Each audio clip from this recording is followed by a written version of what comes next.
ফুল কিভাবে আঁকা যায়। দেখুন, আবারও আপনাদেরকে দেখাচ্ছি। একটা জবা ফুল সহজ কৌশলে আঁকতে হলে প্রথমে একটা গোল করে নিতে হবে।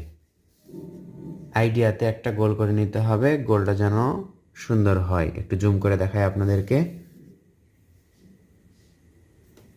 মাঝে একটা ফোঁটা দিতে হবে, একটু বাঁকা করতে হবে এবং এখান থেকে এই দাগের সাথে লেগে দিতে হবে।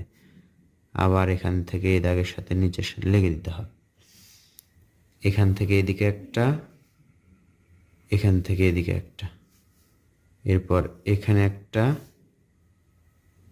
এদিক থেকে আরেকটা দিয়ে দিলাম। শেষ।